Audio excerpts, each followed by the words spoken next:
This is RJ Carbone, and you're listening to BD4. Anthony for three. Bang! That one goes down. This one by Mattingly. Oh, hang on to the RJ Barrett does it again from downtown. He is just tearing the Orioles apart. It's good. Randle gets the bounce, and he ties the game. Houston ducks under. Got it!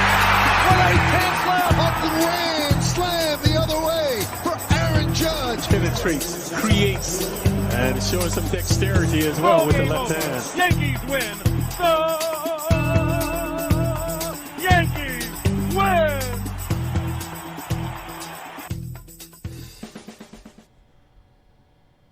All right. What's going on, everybody? What's happening? I am your host, RJ Carbone, and you are listening to, or maybe watching, episode 343 of BD4. Welcome to the podcast. Welcome to BD4, where there is no better way to get your Yankees and Knicks analysis. Again, I am your host, RJ. And we also do MMA now, too. Forgot to add that in there. We do Knicks every series. Sorry, I'm all over the place. We do the Yankees every series. The Knicks every game. And MMA on the weekends. It's been a bit since we did some UFC. But we'll get back to it during the next big pay-per-view event. Although there's the London card. Maybe we'll talk about this one coming up this weekend. Welcome to the show. If you're new here, be sure to subscribe. You can find BD4 on many platforms. We are on Apple Podcasts. If you listen to us on Apple Podcasts, be sure to give us a 5-star rating and a review. We are currently a 5-star podcast and would like to keep that going. You can also listen to or watch us on Spotify. You can listen to us on Google Podcasts, Anchor, SoundCloud, Stitcher, Breaker, Overcast, Castro, many other listening platforms. And again, if you want to watch the podcast, you can also watch it on YouTube for the video format, and subscribe to us on YouTube. Like the video if you want to. And share these podcast episodes with your friends on social media. Download the podcast episodes. But if you do share it on social media, also while you're there, give me a follow. I'm on Facebook, RJ Carbone, that's r.j.carbone. And I'm also on Instagram at the handle at robjcarbone. At Rob J. Carbone. So welcome to the show. Now, as you can see by the title of this episode, we're going to split it up. Talk a little bit of Yanks, talk a little bit of the Knicks.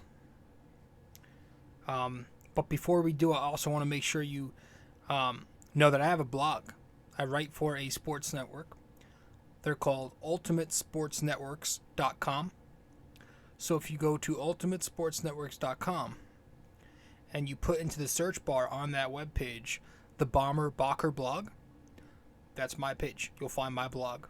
And be sure to subscribe to my blog, the Bomber Bacher blog. And when you do, be sure to use code 6A2841ERJC. 6A2841ERJC. ERJC.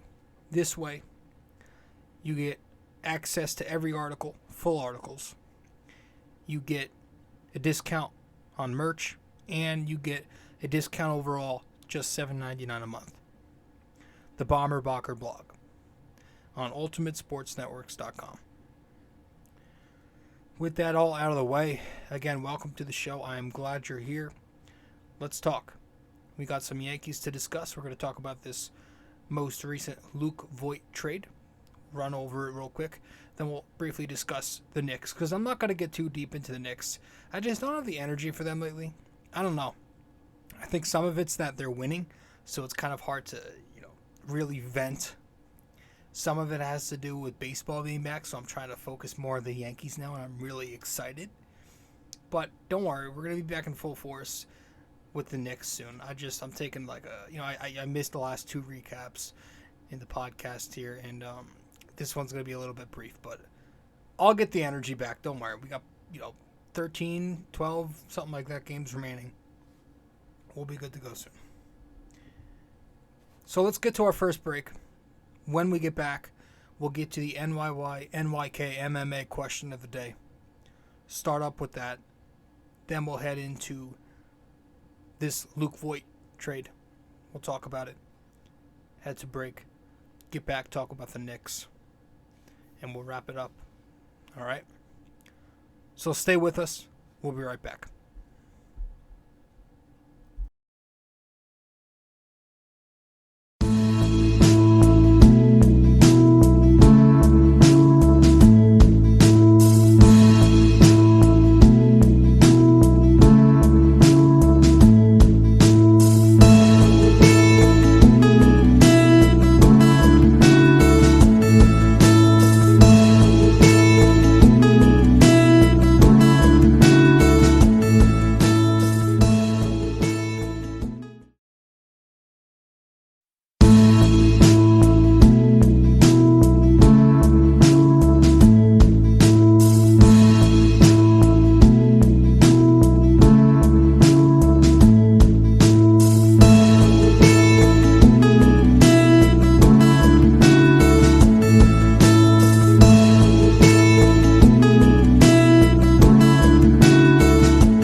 Welcome back to the show. You are watching or maybe listening to BD4 episode 343.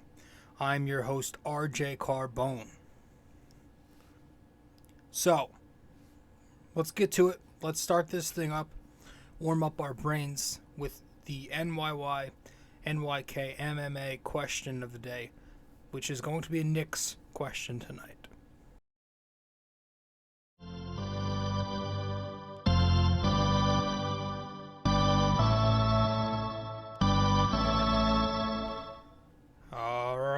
So, pretty straightforward for this one. Hopefully I haven't asked you this one before. I have a feeling I did, but who cares?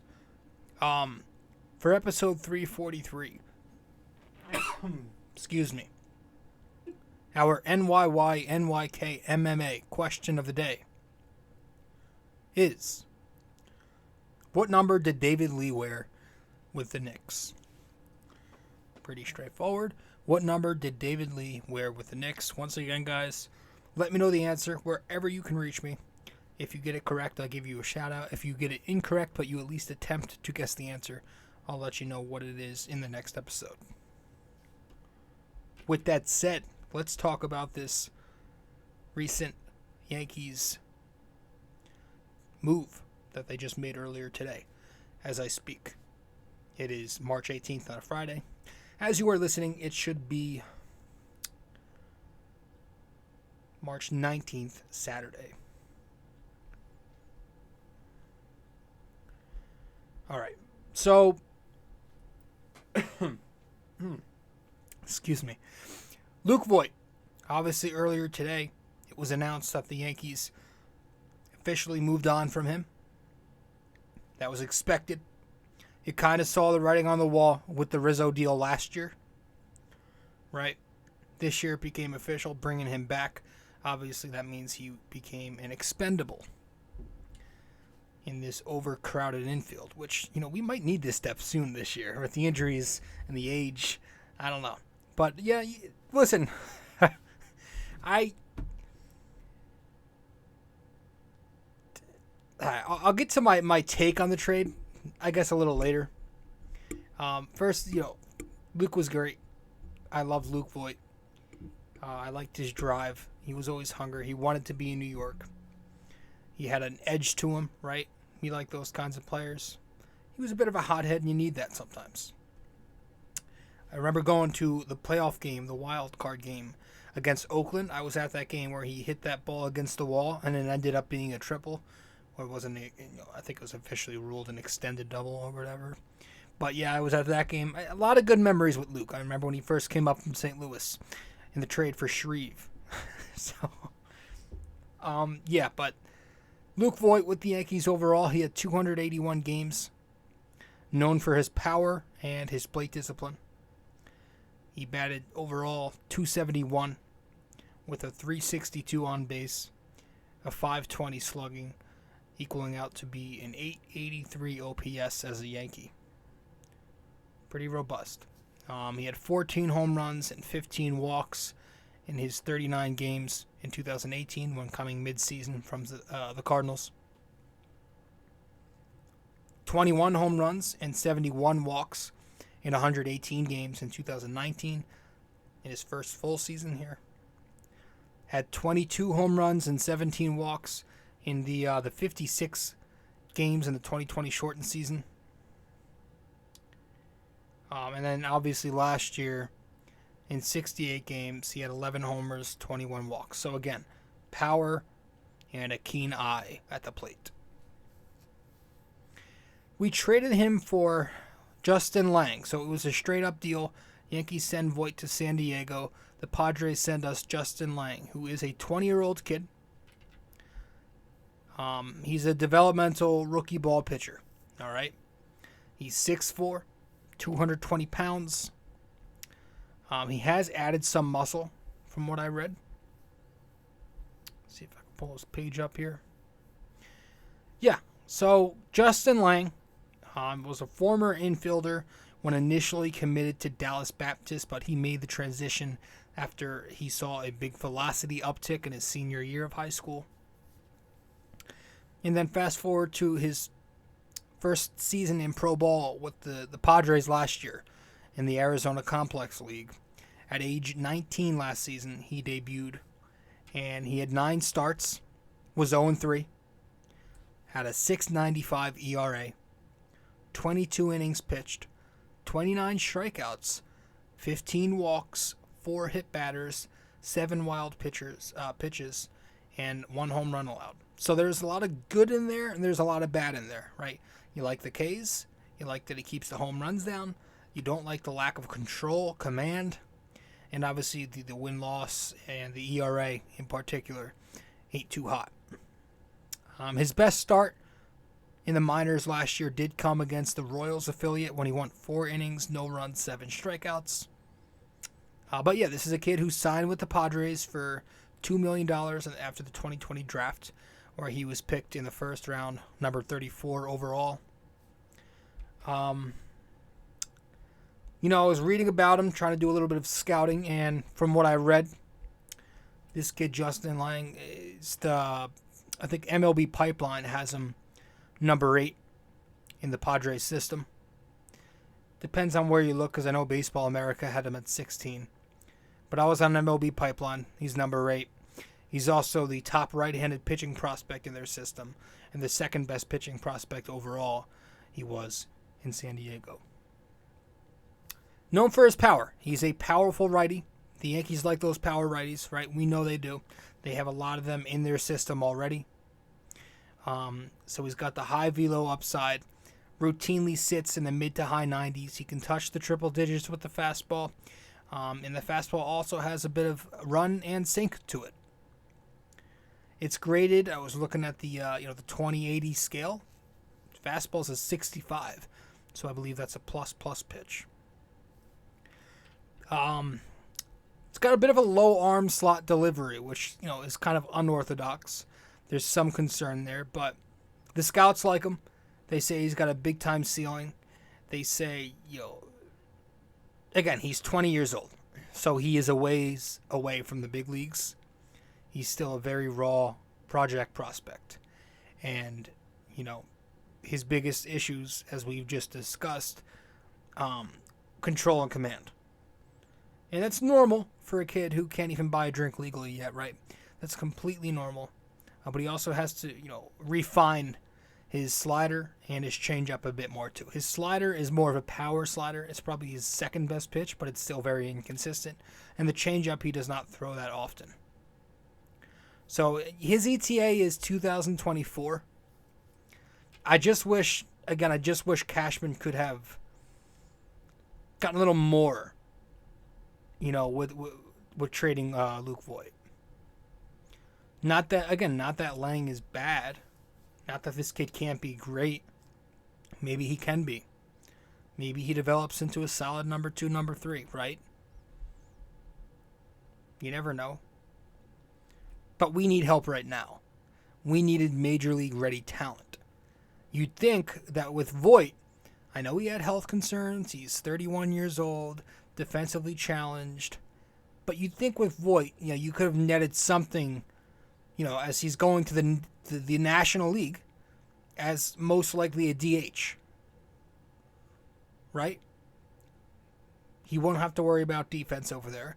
And DHing could also help him stay healthy. So this was definitely not what I envisioned when we traded Voit this morning. I always thought that the Yankees could have gotten somebody a little further along. Nothing incredible, but I mean, it kind of threw me off. Like, is his stock really that low? Honestly, I would not have hated if this was the case, and it is the case. I would have not hated holding on to Luke a little bit longer, having him righty-lefty platoon with Rizzo, rebuild his value, and then maybe get packaged if this was going to be the return. Honestly, wouldn't have minded that. But it is what it is. Maybe this Justin Lange kid gets flipped and a deal coming up soon, because you can't think the Yankees are done, right? You have to think that Torres, maybe even Andujar, who I completely forgot about until my buddy Greg from YCP texted me about Andujar. Maybe he gets moved. Maybe Aaron Hicks gets moved in a deal for Brian Reynolds, I think, in Pittsburgh. I don't know. I don't think the Yankees are done yet. I'm still thinking they're going to try to make one more move, because they do have, I think it's 39 on the 40 right now. So you're still hearing rumblings about those two Oakland pitchers, Manaea and Frankie Montas. I would like Frankie Montas. Is it Montas? But I was looking at his film, looking at the numbers. He's a little more promising to me. Seems like Oakland's obviously trying to blow it up. So if you're Cashman, you got to be aggressive the rest of the way here. But yeah, we say goodbye to Luke Voit. Thank you, Luke. It was nice. It was fun while it lasted. And moving on to the Justin Lange era, or the Anthony Rizzo era for now. We talked about Rizzo in 342. So if you have not yet checked out episode 342, we get more into detail about the Rizzo deal in the last episode. Go check that one out. All right, so that's it as far as the Yanks go. They also played today. They played their first spring training game. I watched some of it. I saw the start of it. Connor Falefa got his first hit. In his first at-bat, he doubled. So I think he went 2 for 3 overall. So that was cool to see. Anthony Volpe played some shortstop later in the game. Also nice to see. Hopefully he's ready sooner rather than later. But I'm still thinking it's probably going to be 2023. But we'll see. So let's head to break, get back. And again, I'm not even going to go too deep into this Knicks game. I don't have the energy. I know they won. Nice. It's at this point in the season, it's like I can't get that excited for them. So we'll be right back. Stay with us. Hey guys. So I've noticed that only a small portion of you who watch BD4 on YouTube are actually subscribed. So if you do enjoy this podcast and maybe you want to be notified when new episodes release, I'd consider subscribing and also hitting that notification bell. This way we can help the channel grow and you won't miss a single episode of BD4. All right, let's get back to it.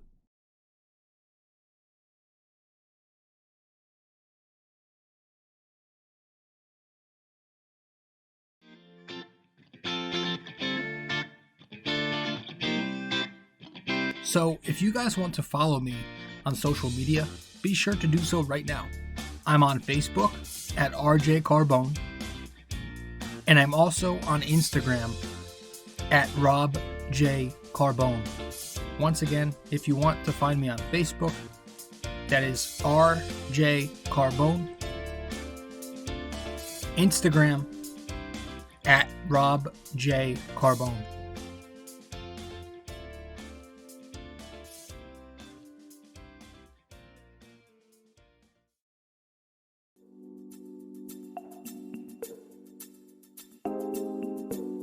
So BD4 is on so many platforms to listen to. You can listen to us on Apple Podcasts, Google Podcasts, SoundCloud. You can listen to us on Spotify. You can find us on our sponsor, Anchor, and many other listening platforms as well, wherever you get your podcast. But we are also available to watch on YouTube. So if you want to watch us on YouTube, go subscribe there. But if you prefer to listen to us, again, many listening platforms. Just be sure to subscribe, download, give us a rating, a review, comment, share the podcast, and all that fun stuff. This is BD4, where there's no better way to get your Yankees and Knicks analysis.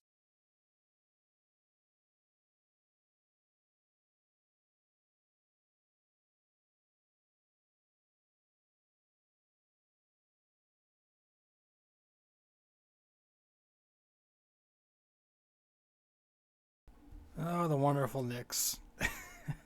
Welcome back to the show, everybody. I'm your host, RJ Carbone. You are listening to episode 343 of BD4. So, the Knicks played tonight, not too long ago. Let's get to it. 1 second. They beat the Wizards. Washington Wizards came to town at the Garden, second of a home series. And the Knicks win 197. Before the game, I do want to give my thank you to Kenny Payne. You know, he had his press conference, his introductory press conference, because he took the head coaching job at Louisville. So congrats to him. That's awesome. Kenny Payne was, a big part of last season's team. The success this year. Obviously did a great job too, but it wasn't the same story on the court. But Kenny Payne had a lot to do with players and having a good camaraderie with each other. And he was known as the player whisperer. So he took the Louisville job. Quentin Grimes returned tonight to the Knicks. 5 points, 6 boards, 2 steals. I liked what I saw, though. And the Knicks, again, they pick up the victory. They beat Charlie the Unicorn and his Wizards. Charlie the Unicorn had a week 18-11. Nothing fun. So he takes another L, and the Knicks win. The Knicks won this game shooting 34%. Jesus. Shot 9% less than Washington, and they won this game. Mitchell Robinson was phenomenal. 15 points, 12 rebounds. Did a nice job on Charlie the Unicorn. He who shall not be named. Whoever you want to call him. And Breen said it tonight. I talk about it all the time. You probably notice it all the time. Mitchell Robinson's hustle is off the charts. This guy is always busting his ass. On the glass, running back on the other end. It's very noticeable. And the man wants his bag. And I think the Knicks are going to have to pay him that bag. Now, do they let him become a free agent and then risk losing him? Or do they do it before these, before the season ends? I don't know, but it's a big risk. And obviously with Mitch playing as he is and him being in a contract year, we're seeing Sims get some more minutes, and that's not a coincidence. And this dude can leap. He continues to show that athleticism. He's got a spring in his step, man. 10 rebounds versus New Jersey the other night. He had 7 rebounds after that. Tonight he goes out there, plays just 14 and a half minutes, 6 more rebounds. He can jump, and he's also getting better defensively. You're seeing how, remember earlier I was talking about how one of the things that Sims struggles with is his defensive positioning. that's kind of improved these last couple of nights. You're seeing him kind of learn the flow of the game and learn where to be at the right time and all that stuff. So I like the way he's playing. And I was talking to Jay Ellis of the Nick of Time show. And he makes a great comparison when he talks about Sims. You know how I've compared him to Jared Allen before? And that's a decent comparison. Jay Ellis has called him like a Nerlens Noel 2.0. And I like that a lot. He's got even more athleticism. He can rebound, which Noel can. And he's probably got better hands, although we don't see Sims with the ball a ton. But he's got that similar type of play. I really like the Noel 2.0 comparisons. And obviously he's taking, it's not like he's officially taking this spot, but he is he's become the backup big. The Noel injury may have been a blessing in disguise. Or should I say injuries? Whatever it's something every day. But I think the main thing is plantar fasciitis. But Sims has taken that backup big role. He's getting more minutes down the stretch here. And he's really, really taking advantage of it. And I've been advocating for this for so long. And people were giving me shit. They were saying, oh, he's not ready. He's got to go to the G League and develop. And I'm tired of that. If you're a team like the Knicks, and you're most likely not going to make the play-in, and you need a spark, and you got a team that's trying to play their young players, throw them out there. Let them make mistakes. We have to stop treating these players with kid gloves. Let them make mistakes. Mistakes are good. Let him struggle. Struggles are great. And I'm sure he'll run into some struggles. But he's playing very well right now. He's defending. He's rebounding. The scoring's never going to be great, but I'm sure it'll come around. Okay, I know he didn't score tonight. I know he doesn't score a lot anytime. But I think he's been very fun to watch. The kid has leaps. RJ Barrett tonight. We'll run through him real quick. He had 18 points. 6 rebounds, 3 assists, but he shot just 6 for 22. I don't know, man. I don't know when it's going to happen, but I keep saying the efficiency for RJ, it's got to start improving at some point. Because it's rough. It can be rough. I mean, I know he's young, and I do think he's got... I'm high on him again. I think he's got the perennial all-star upside. And I think next season, it could be as early as next year, depending on how good the Knicks do. But that last step is to increase that efficiency. These 6 or 22 games, it's hard to watch sometimes. He's got the best and worst touch at the rim. It's crazy. Sometimes he looks so good. Other times you can see why that lack of athleticism hurts him. Because when he's facing those taller defenders, like tonight, for example, he has trouble finishing over them. He has to go to that hook shot or that floater off balanced, and it doesn't even come close at times. But then there are times where he's driving relentlessly, finishing in traffic, left hand, and he looks great. Or he's going right with the offhand.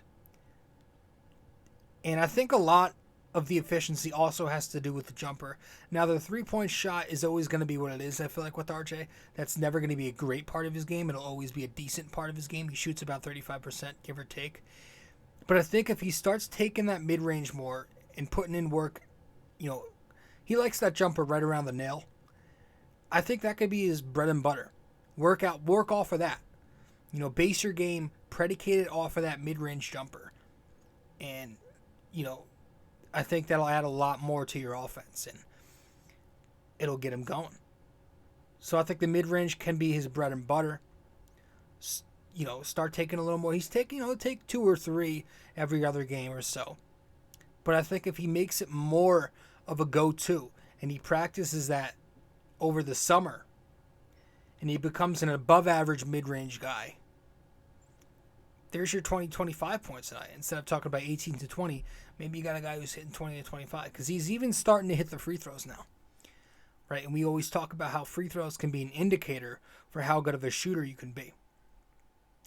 Well, he was 5 for 6 tonight, and in his last 9 games, which is the month of March, he's 82% from the stripe, 51 of 62. So he's getting to the line more and more. That's always been part of his game, but now he's starting to hit the free throws. And tonight, I also thought he played pretty good defense. So despite the struggles, it's good that he's still finding his way to score. The efficiency has got to start improving. But I loved that lineup with him, Grimes, I think it was IQ, Obi, and Sims maybe in the second quarter. They were running the break together. IQ was the catalyst, and RJ, I feel like, could have gotten a little more touches there. Fournier not putting his head up and looking for him a few times, even in the third quarter. But overall, again, for a poor effort, for a poor performance, it's still a decent feeling to see RJ walk away from this game 18-6-3. That shows development. Speaking of Quickley, I thought he played great point guard tonight. He was on the ball a lot, did a lot of dribbling, but he was effective with it. He was running circles around the defense, in and out of screens, and he was facilitating, and he's been facilitating for a bit now. He was getting into the lane with ease, and he's been doing that a lot. He's getting to the foul line a lot more now. It used to just be that bullshit move that they took away, but now he's finding other ways to get to the line. He's being crafty with it. He's been shooting much better recently. Tonight, he shoots 9 for 9 from the free throw stripe. Goes for 15 points on 3 of 7 shooting overall, 5 assists to 1 turnover. He had 4 more rebounds too. Just trying to run through some things here. Julius, tonight he had 18, 17, and 4. He shot 6 for 22. He was 0 for 9 in the second half of this game.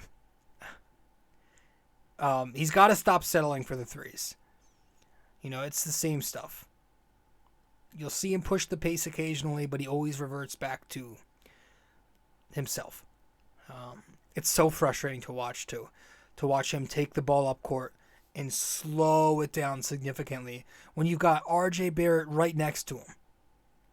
Then RJ gets it at the top of the half court.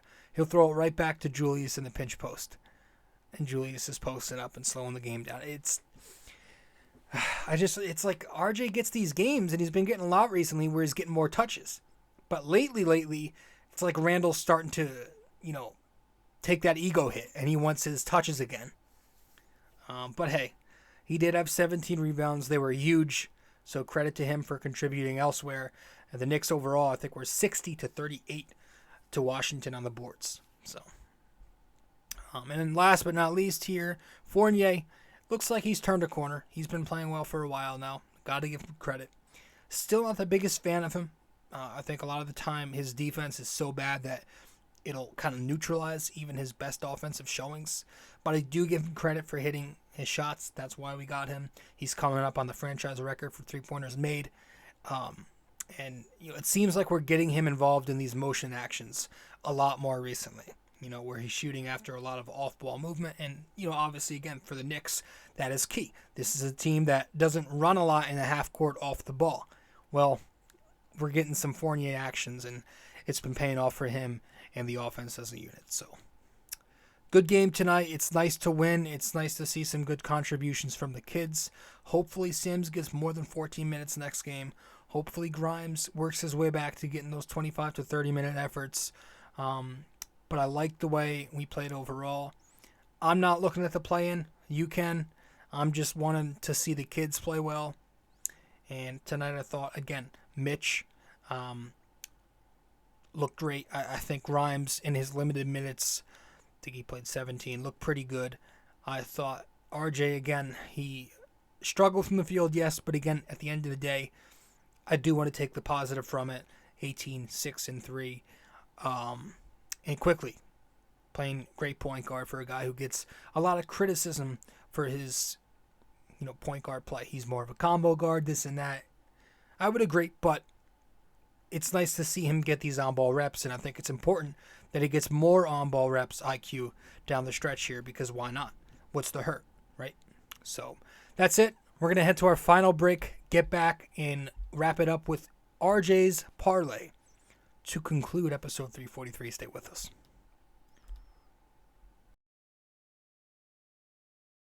Hey guys, I hope you're enjoying this episode. But first, I also want to let you know I have another blog.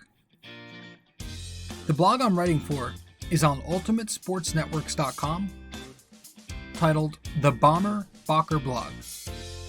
If you want to go subscribe to this blog, you should do so using my promo code 6A2841ERJC. Using that, you'd get a discount, $7.99 a month, to get the best Knicks and Yankees opinionated content around.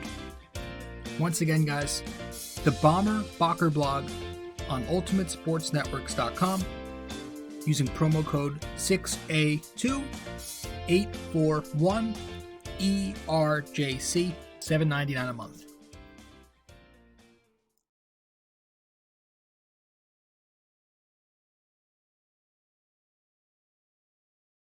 A custom wall tapestry is a surefire way to uplift any room's aesthetics with a personal touch. This 100% polyester wall tapestry comes with hemmed edges for extra durability, while its mildew and water-resistant properties ensure years' worth of decorating bliss. The advanced tapestry printing techniques guarantee crisp detail even for the craziest of designs in any of the multiple size choices. You can select a size of 26 by 36 inches, 51 by 60, 68 by 80, and 88 by 104. These wall tapestries usually ship in 7 to 10 business days, and the price ranges from $24.99 to $69.99, all dependent on the size you select. The Bomber Bocker Blog wall tapestries come in orange, gray, and black.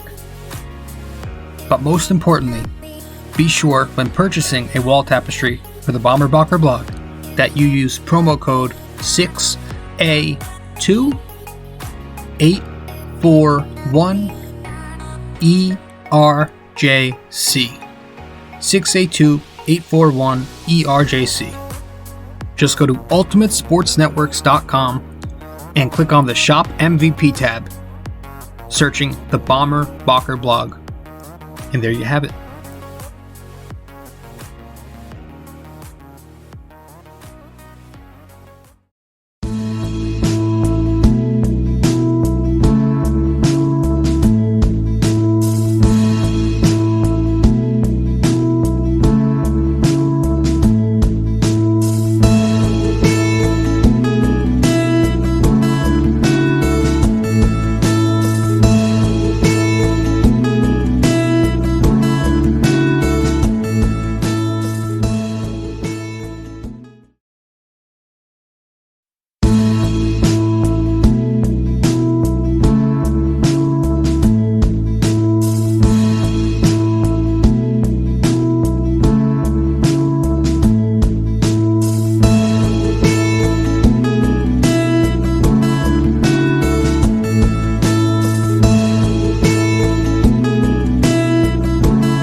Welcome to RJ's Parlay, where my degenerate self breaks down tonight's big parlay.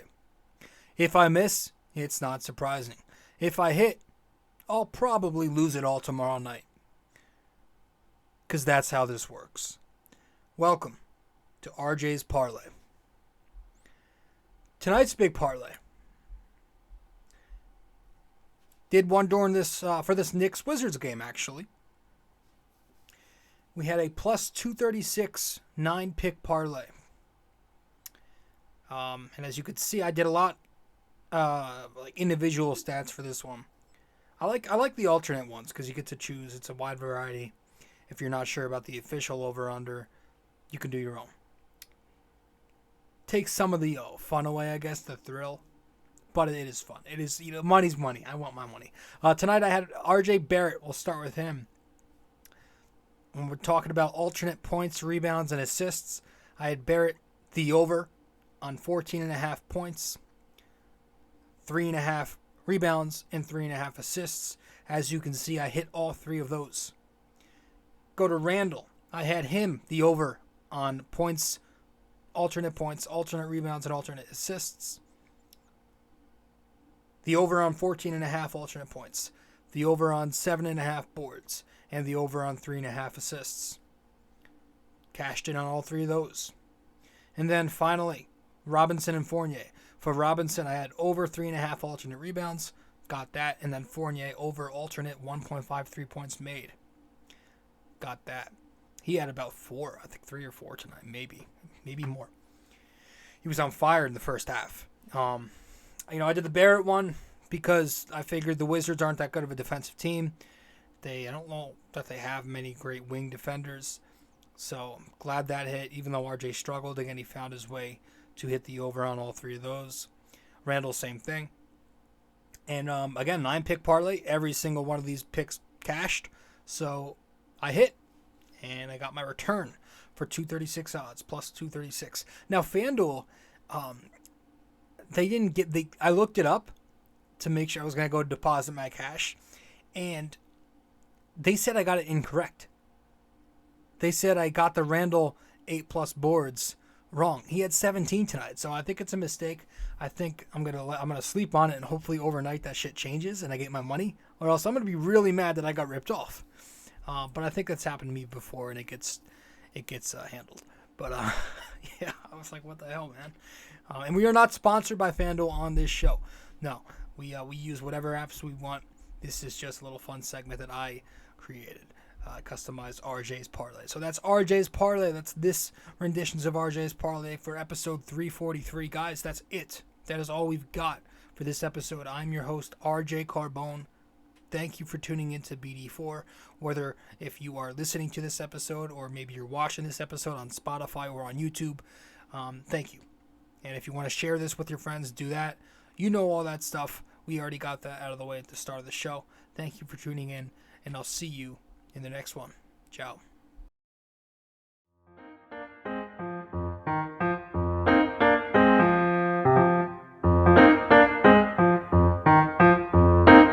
This podcast is brought to you by Anchor. It's the best way to make a podcast. Download the Anchor app or go to anchor.fm.